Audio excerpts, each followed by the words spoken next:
Greetings everyone, and welcome to this short course tour on learning modules. In this particular course tour, we're going to just take a look at some examples of course modules and the way they're structured.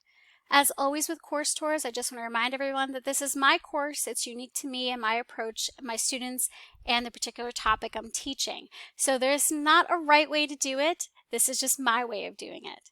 The second caveat is that I've built this course out using Blackboard course sites, but I don't want us to get hung up on the learning management system. Instead, I want us to focus on the way the material's been presented.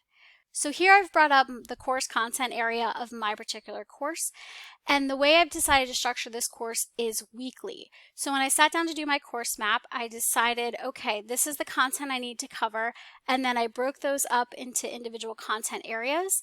And then I took a look at time on task, and I said, okay, this content can probably be covered in 1 week, and then I created that weekly folder. This content might take me 2 weeks, so then I created 2 weekly folders there, so on and so forth. So when you're thinking about how you're going to divide up the content, take a look at your time on task and really think, is it realistic for you to deliver and facilitate this information and for students to actually access and use and work with it in the time you've allotted? So just always keep that in mind when you're thinking about this big macro structure part of your course. So here's my course, and we're going to go ahead and go into week 1 so you can take a look at what this particular week looks like in this class. Now week 1 is a little bit tricky because I've had them do all the Start Here material. And the Start Here material in my class is part of the first day / first week experience. So most of that material I do count towards time on task unless it is something I'm asking them to do as homework or review outside of class time. So I've factored that into the way I've set up week 1, that they are going to be spending some time in that first module. Here you're going to see my first week. I start with a checklist so that students and I can get on the same page of the work that's ahead of us and the work that needs to be done.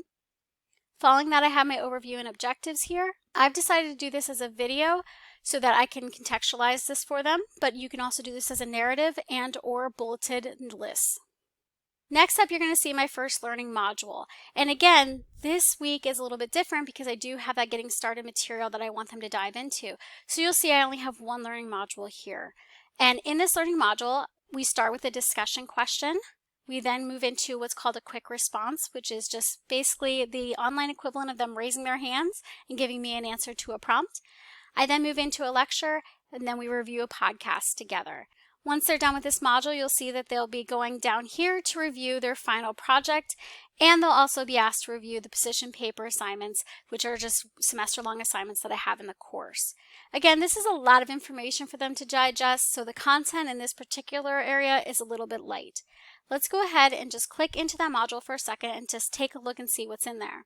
So first I start with an active learning question just to get them thinking and activating that prior knowledge. The next one is a quick response, which again is just us talking a little bit about what this class is, some common knowledge about this class. I have a short micro lecture embedded here that the students will watch, and then once they've done all that, they'll go ahead and give me a quick response to those materials. Next, I do a brief introduction, and here you'll see that I have it contextualized with a short text introduction, and then I go into my micro lecture, end with a summary, and then have navigational instructions below. And then lastly, I ask them to review a podcast, and I give them very specific things to look for as they're listening. And then that's it. That's their first module. They'll review those other 2 items that I pointed out, and then they'll be done for the week. Let's now take a look at the second week of the course, just to give you some variety in what we're doing. So here, again, you're going to see the checklist, the overview. Every week is very much structured the same way to provide that consistency for students. In the first module, I'm doing a lecture, another lecture with a video, a quick response, which is some active learning there, and then another video.